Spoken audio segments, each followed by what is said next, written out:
Hey motherfuckers, this is Z-Man. I'm coming out today with a new Contraptions video. This is going to be talking about my new item frame combination lock system.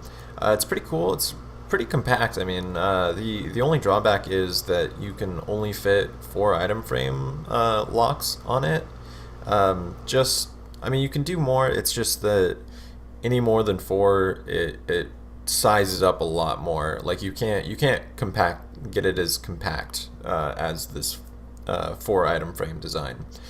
So anyway, before I get into the redstone, I'm just going to show it off really quick.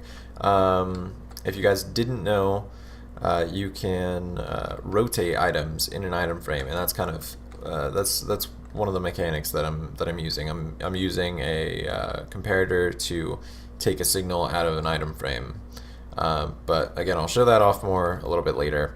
I'm going to be talking about some of the specific things dealing with item frames or just comparators mostly, because I think it's really interesting and hopefully you guys learned something about it. Anyway, so the combination for this lock is up, down, left, right. And ta-da, the light turns off, door opens, there we go. Of course you can hook this up to more things than just a door. Basically anything redstone-y, a hidden door if you really wanted to, but whatever. It's just using it for testing purposes, basically. Anyway, I'm gonna go ahead and switch over so we can take a look at the redstone behind this. Okay, so here is the redstone behind it all. I won't be going in too much detail of exactly what's going on yet. I have a couple smaller just demonstration builds that will hopefully help out a lot more, because this is a little bit compact and kind of hard to really understand because it's just there's so much going on. But anyway, if you guys don't know, you can take an item, you can take a signal out of an item frame through the block with a comparator, and then that sends out a specific signal length depending on the rotation. And also, if you guys didn't know, really nice thing about comparators is they can take in a signal strength and put out the exact same one. So because I have this comparator running into this block with this redstone, this comparator keeps that same signal length and so on. But yeah, so you can have a lineup of comparators and they keep the same signal length all the way through. It's just a nice little thing, just in case you might need it. But I'll be getting into this kind of mess more here in a bit. But the general idea is the comparator comes out here, it compares with this comparator in subtraction mode, and depending on the signal, this torch will be on or off, and this repeater will be on or off. So the two possibilities, or there's 3 possibilities, is it'll be the right combination, which will turn both of these off, or it'll be the wrong combination, which can either be this is off but this is on, or this is off but this is on. And that's by there's no power, or there's power to both of these. That's just how it works. But I'll get a little bit more into that here in a bit. So I have 4 of those, and those all connect up to this torch. I have torch towers for the bottom ones. It connects up to this torch. It's basically just a big AND gate. And that goes over here. It gets inverted, and then comes over and turns off the light and turns on the or it turns off the door, because this is just a door facing sideways, so that when it's closed, or when it's powered, it's technically closed, and when it's unpowered, it's open. So let's turn all of these over. So this one didn't change, but everything else did. So as you can see, this is unpowered, and both of these are powered. So yeah. So that's the gist of like the big bulk redstone, but I'm going to get into some of the smaller just demonstrations so that I can talk a little bit more of what's actually, like, just the smaller details with the jukebox and comparator stuff. Okay, so I'll be back here in a second. Okay, and I'm back.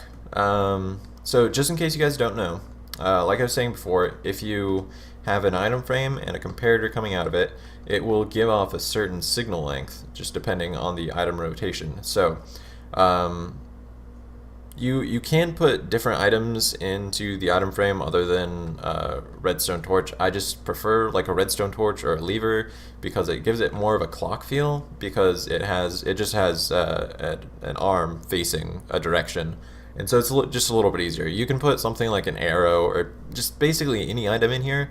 It's just I prefer these ones just because I don't know. Like I said, it just makes it feel like more of a clock when it's turning, and I just like that better. Anyway, so based on the rotation, sends out a specific signal. The base orientation, which is for a lever or a torch, is down, and that sends out a signal of 1. So that's the minimum signal unless you don't have an item in here. If you don't have an item in here, hold on, let's see. I'm just going to grab this so I can replace it. Oops, no. I don't think I can actually. Wait, no, there we go. Okay, so if you don't have an item in here, then yes, it doesn't send out a signal.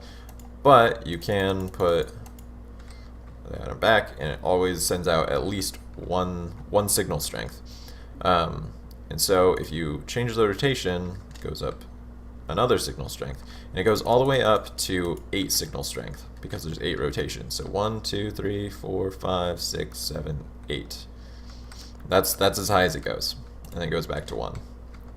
Anyway, another thing just before we get started is that just in case you don't know much about comparators at all, is that you can you do the same thing, but you can do the same thing but with like chests and jukeboxes and hoppers and furnaces. I'm using jukeboxes in mine because it's really easy to change the level, because all you have to do is insert a new disc. I will be showing a little thing hopefully on the side of the screen right now that'll display the levels, and you can click it. It should be an annotation, and it'll bring you to the Minecraft wiki where that is. I'll also have a link down in the description if you want to go there. But anyway, so it's really easy to change jukeboxes, but I understand that if you're going to be doing this in vanilla Minecraft for whatever reason, you might not have all of the discs unless you have something like a disc farm. So a good alternative that I found out was a furnace, and the highest signal strength that you're going to need is a signal strength of 9, which for a jukebox is the disc Strad. That'll be signal strength of 9, and for a furnace lag. Okay, sorry about that.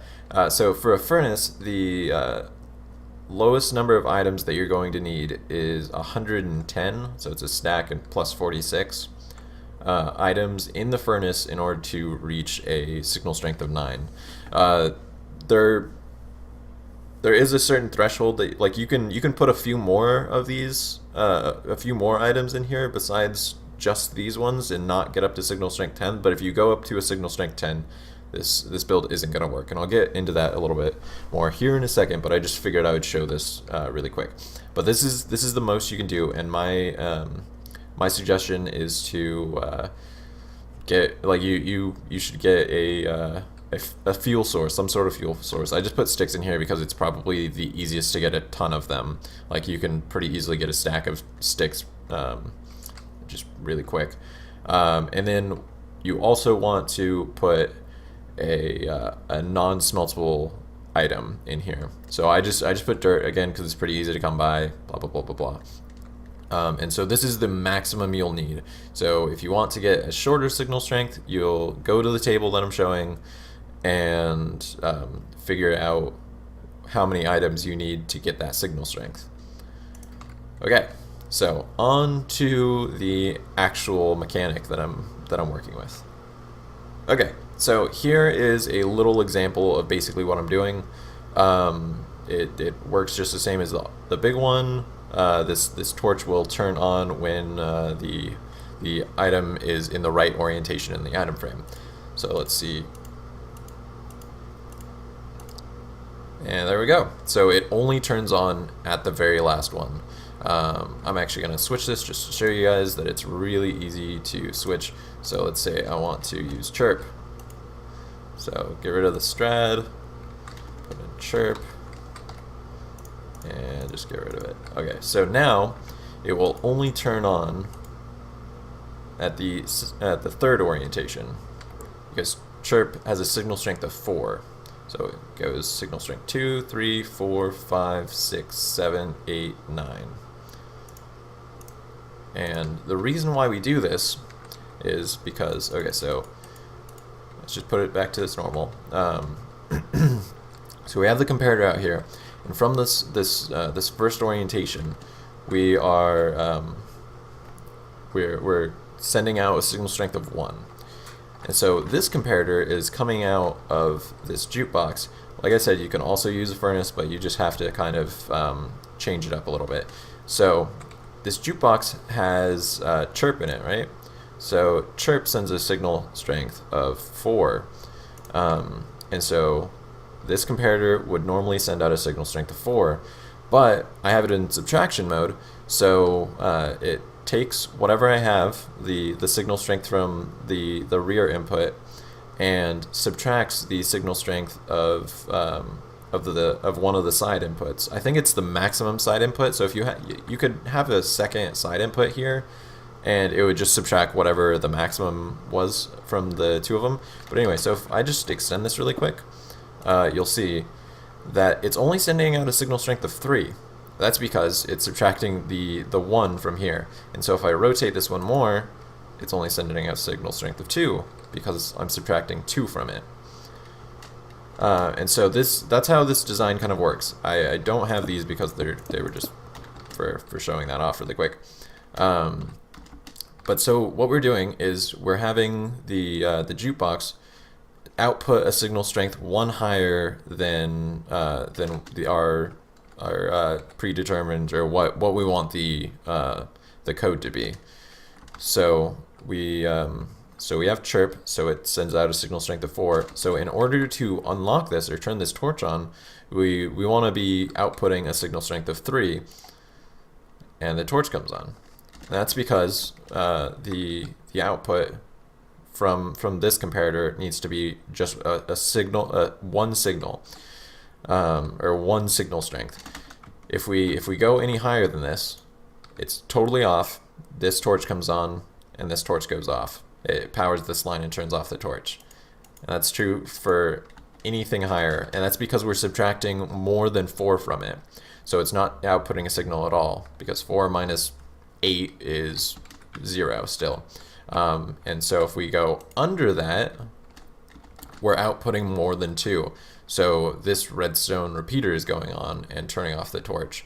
And so that's just making sure that we have the exact rotation. This is the specific rotation we need, and that's the only one we accept. And I got a text. Thank you. I'm professional. So that's all we're doing here, and that's basically the entire design. We were checking for a specific rotation. We're doing that 4 times, and then we're just putting it all onto a big AND gate and checking if they're all right. So really quick, I'll show you guys. So as you can see, this is one line of it, and that's for this jukebox. And here's the other one for this jukebox. And I was able to fit more down here. I fit 2 more right below it.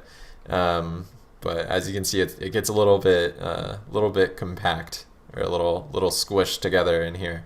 But this is as compact as I could get it. And if you guys really want me to put up a world download or something like that in order for you guys to check this out in better detail, just let me know. I would be more than happy to do that. But that's basically it. That's all I really needed to cover. If you guys have any more questions, please put them down in the comments. If you like the video, please click the like button, maybe hit the subscribe button if you really feel like it. But yeah, hope you guys learned something, and I will Catch you motherfuckers later. Bye bye.